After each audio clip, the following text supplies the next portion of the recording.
Today, we're getting personal.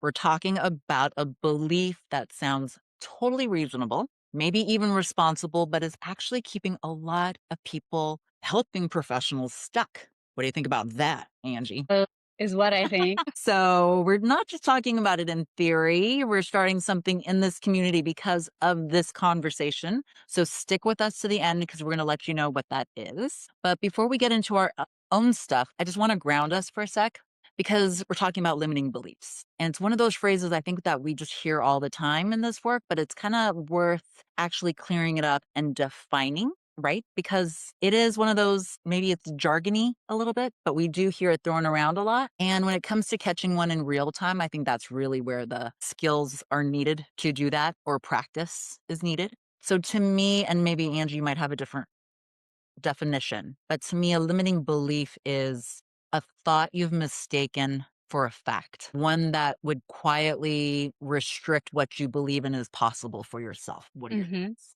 Yeah, I love that definition. It's so simple.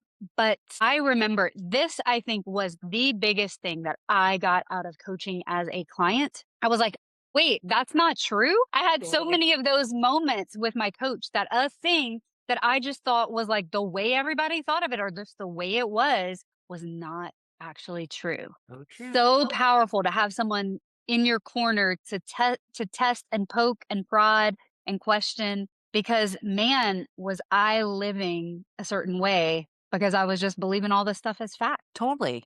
And, I that's what we're doing, right? We're just kind of trying to keep ourselves safe, right? So we've got these theories and we're just collecting our own confirmational bias around these little theories that we have for ourselves so that we don't push ourselves or that we don't have to embarrass ourselves or whatever it is. And so then we'll prove this theory until it's true. And then that way we don't have to do the thing. hmm Yeah. Any limiting beliefs you have that you want to share? Well, I've been exploring this like pretty deep with clients this week. And one that has resonated was one that I face. And it goes something like with several clients, I'm still kind of like working out the exact language that resonates. But it was something like, or is something like, not allowed to leave a job that isn't right for us Mm. because something is owed to the company, the person who we work for, some bigger idea. But it's just like, I couldn't leave. I can't leave. Like that kind of a limiting belief. And I can get into some more like kind of specifics around that. But I have multiple clients who are dealing with this right now. And it was something that I dealt with when I was a client myself. So it really strikes home. What do you think about that? Yeah, I hear the word like the golden handcuffs. I keep hearing that like in the back of my head. Maybe it's like the pay is probably better, or even right now, I think there's not a lot of jobs out there. So maybe it's scary to leave the job that you currently have. I can see a lot of reasons why people might have that belief because it's scary to maybe let go of. Is that you said you could go into a little bit more specifics. Is it typically because it is a little scary for people to leave? Was it scary for you to leave and that's why? Yeah, 100%. It's kinda like I know what I've got going on here. So I think it is that. Like, it's, "Hey, I'm getting paid a certain amount. I understand the job." But I also think it can be a little more emotional, and this is where I've done a lot of work with people to kind of, like, detach this. Is like, people are gonna be mad at me, or I'm gonna let someone down if I actually leave. Right. Or if I admit what's not working for me or I request a change or, I just decide like this is not for me. Like it becomes like personal, like a personal either attack on the company that you're leaving or the person that you're going to have to report this to who was like let's say your boss or your manager. So both, and what I will say is I think that you have to deconstruct with a client both things. So like number 1 is like okay, yeah, you do have to make money. So how much is that? What does that really mean? Like I have a client who we're doing this and then it turns out that she actually has a year salary saved Oh my just in God. case she needs to leave. But she was still saying like I couldn't possibly leave because of the money. And I'm like, "Well, that's not totally true." And I'm not trying to spend her emergency fund, but Right. she was operating as if, she couldn't pay her bills like next month if she left. So there was that part, and we have to work through, like, I'm gonna call it the facts and, like, the hard stuff, but then we started to get into the squishier stuff, which was like, "Well, what are people gonna think of me? I really like this person, I don't wanna let them down." Like, kind of all the things where they seem to be, like, putting someone else's, like, well-being Mhm. ahead of their own, and I say that in this case because in some of these cases, the situation, the job, the setup is not actually good for them or good for their health or good for their relationship. So it, is a little bit like, who no, maybe it will put that person in a pickle if you leave because you're great at your job, but also what does staying do to you and the people around you? So multi-layered. That's my long way of answering your question. Yeah, and that's reminding me that, and one thing I want people to know is that there is a difference between limiting belief and then the true constraints or just the truth, right? So if I don't have the budget for that right now to leave to whatever it is, if that's true, then yeah, you're going to have to go do something about Yeah. that. But a limiting belief is like, I'm not the kind of person, or I'm a guessing at whatever. So who could ever charge that much or who could walk away, right? One is a fact and one is a story, right? So it really is learning to tell the difference and you should fact check yourself, right? Yeah, for sure. I had a lot of so my story of coming to coaching personally was all around the area of career. I didn't come to be a coach. I didn't go get a coach to become a coach. I got a coach because I didn't like my job at the time. There were a lot of things that I really liked about it. There were also a lot of things that I didn't. And I really had to really deconstruct with the help of my coach a lot of things around I can't ever make a certain amount of money unless I do this particular type of job. In my world, it was lawyering jobs. Second thing was like my degree was wasted if I'm not practicing law, which I really was committed to. I also had I can't possibly change jobs until I finish paying off my loans, which by the way, like took 20 years. Like, what? I was What gonna would need you to have done? stay.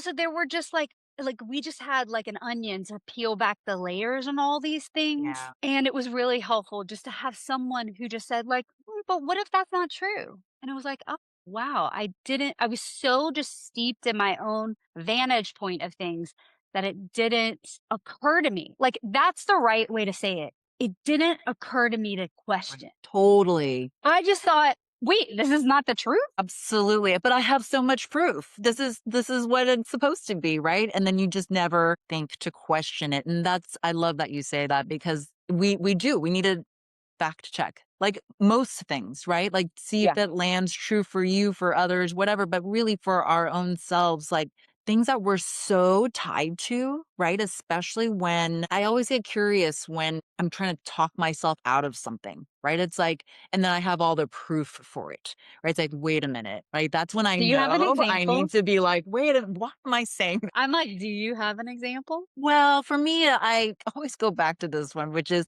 I need to have everything figured out before I put it out there. Okay. That's a So common one. that's a common one. And I don't know if this is like where it started or whatever. Not that I need to know where it started, but growing up, I was a violinist and typically you don't present. So you got that whole thing figured out and you go note by note, measure by measure and all that stuff. I'm classical violin. Like then you put it out.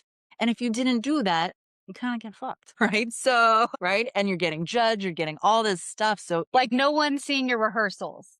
yes. Wait, what did you just say? No one's seeing your rehearsals? Right, exactly. Or my rehearsals, I know are, where you do the mess up, but I'm not going to go present that fully until that's all cleaned up. I would never do that. Right. So anything that mattered to me, that Mhm, what I was always leaning on that belief. It has to be mhm. figured out before I put it out there. And then Yeah, I thought in my head that it wasn't figured out. And then I make a mistake when I go out there. See what happens? self-fulfilling prophecy. Exactly. So, I know that is pretty common, but that's how mine looks. And Yeah. it sounds like quality control, right? I can really justify it. That sounds really smart. Like, of Yeah, course you wanna do it of right course. I and wanna look make it great. right? And Mhm. I genuinely believe that. Yeah, and then in a case like you're because I do have a lot of clients who are working on business ideas, for example, and we are the test case for this, who can ideate and practice and rehearse for forever. And when is it really perfected? Actually, the truth is putting it out there gives you the feedback you need to then make it better, make improvements, serve the right community or problem. And if you waited until it was fully baked, you wouldn't get all that feedback. But waiting until it's baked is way safer Way safer. in our Right. And imagine if it just stayed in here and we never put it out. We would never, I mean, the better belief to go prove is that when I make the mistakes and when I present it, that I'm learning and I get even better at it with practice. Right. So, but with my other belief, I'm just sitting here not actually doing the thing because I don't think I'm ready. And so then the thing just sits there and it'll never get out. And I would never know if I'm doing a good job or not, actually. How much more is enough? How much more do I need to practice the thing before it's enough? I mean, you may never perform. I may never perform. Thank goodness I stopped playing the violin. Well, what I love about this topic, and one of the things that really helped me, and so of course we're doing it in the Seer community, is sometimes we don't even know what limiting beliefs we are considering as truth. I could be sitting here like in my mind thinking, oh, that's a fact. So we're collecting a bunch of different limiting beliefs. And I remember growing up as a younger coach, and still to this day, like it's not just a younger coach tool, hearing other people's limiting beliefs is so helpful because it's like a survey of kind of like what's out there, what are people believing that might not be working for them in terms of serving their ultimate like goals or purposes, but without like a survey of those options, maybe you're not even considering something is in fact a limiting belief. So I still am like, wow, that's a limiting belief. Okay, yeah, I can see it. Or even situationally, that might be facts in one situation, but it might be a limiting belief in another.